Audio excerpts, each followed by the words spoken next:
Let's start here with the definition. And in very simple terms, we're just talking about where the data exists. What country or possibly jurisdiction does that data reside in?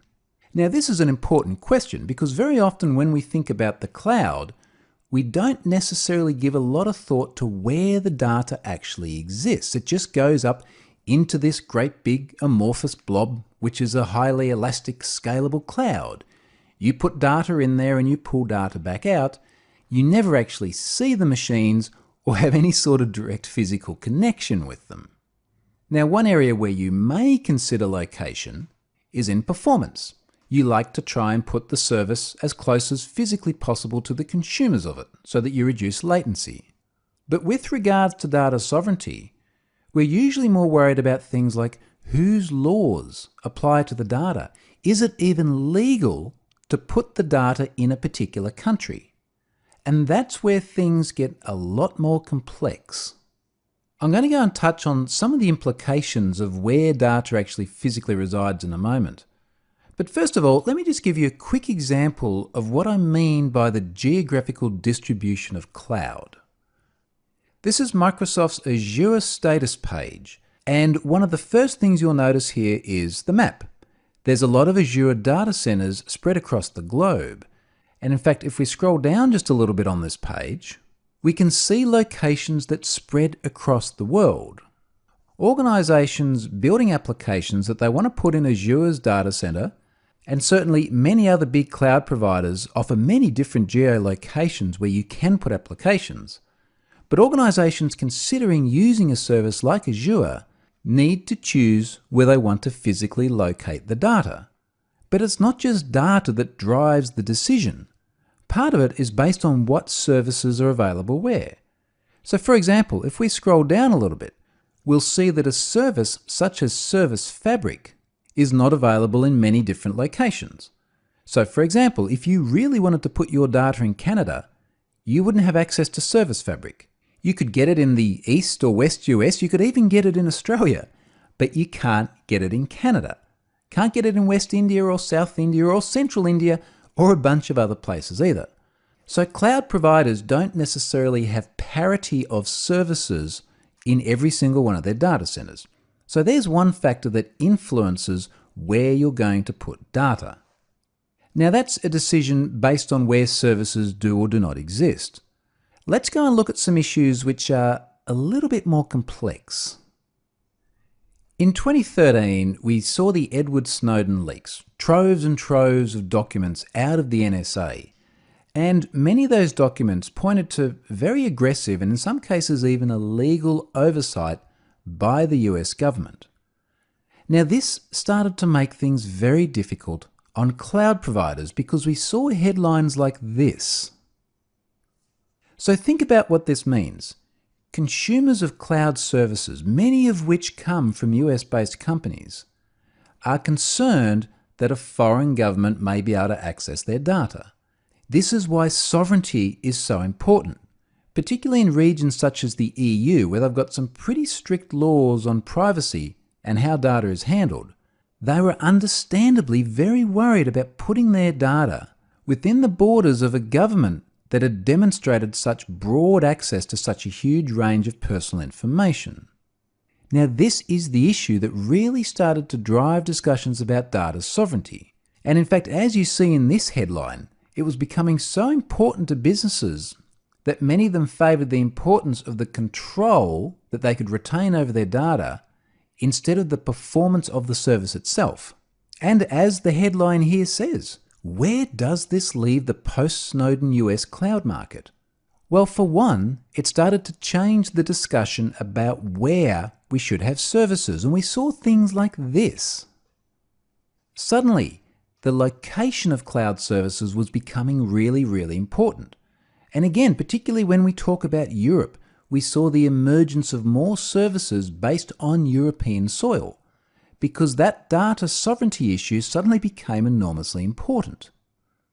So now that we understand some of the sorts of issues that people are concerned about with regards to data sovereignty, and having just looked at how Microsoft spreads some of their Azure data centers around the world, Let me jump over to the Azure Regions page and show you something else interesting. This page talks about where you can get access to Azure data centers. And if we scroll through a little bit, we'll see a bunch of those locations listed here. But here's what's interesting. As we scroll down towards the bottom of the page, you start to get a bit of an appreciation about how the physical location of the cloud service does actually have some other implications. So for example, if you want to use Azure's cloud in Australia, you have to be a customer with a business presence down here or in New Zealand. You can't be a US-based organisation without any presence in Australia and put your services in our cloud. Now, there probably wouldn't be much point either. You're putting it a long way away from where your customers most likely are. But the point here is that we do have these geographical restrictions. Azure is also now available in China, but there are some very onerous restrictions about who can use the service there. But this last one is particularly interesting, and that's the case of Germany. And in fact, what Germany has is a data trustee model. The customer data remains in Germany under control of T-Systems, or Deutsche Telekom company. And the express objective of this is to ensure that other nations, such as the US, which is obviously where Microsoft is based, can't access the data. T-Systems controls it. They're this data trustee that Microsoft talks about here. Microsoft and other big cloud providers are very aware about the trust issues of data being hosted in cloud services which perhaps don't originate from the same country or region where the consumers are.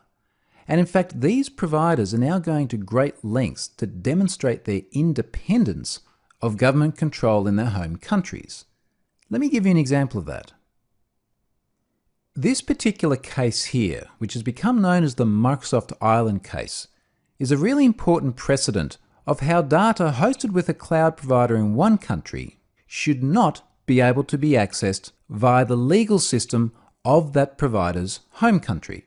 So in this situation here, we have a case where there's a New York District Court judge who's asked Microsoft to provide emails that are stored in their data center in Ireland. Microsoft was happy to give the court data which was based in the US within the jurisdiction of this court, but they refused to hand over any information that was based outside that jurisdiction. So this was data based in Dublin in that Irish data center. Now, this may only be a case about one individual and some emails, but it's an enormously important precedent. And it's not just important for Microsoft, but it's important for other cloud providers and indeed consumers of these cloud services, because it's demonstrating that the data sovereignty in terms of where that data actually resides is more important than the nationality of the company providing the cloud service. Microsoft, Google, Amazon, everyone wants to be able to show that if someone in Europe puts data in their data centers in Europe, then it will be protected under European law and not made accessible at the whim of a judge in a foreign country. Data sovereignty is a complex topic. There's all sorts of other regulatory considerations, not just what country it resides in, but things like who actually controls the services, who could gain physical access to them. For example, can you put data in a cloud in your own country if the cloud is managed and operated by staff in another country? It is a complex area. And the point I really want to make here in this module about organizational security considerations is that what the cloud changes from the way you might be used to hosting systems is that you've got to think not just about where the data resides, but who controls it and whose government controls them. That's a complex yet highly important topic. Let's now move on and talk about something a little bit different, and that's doing compliance assessments on cloud providers.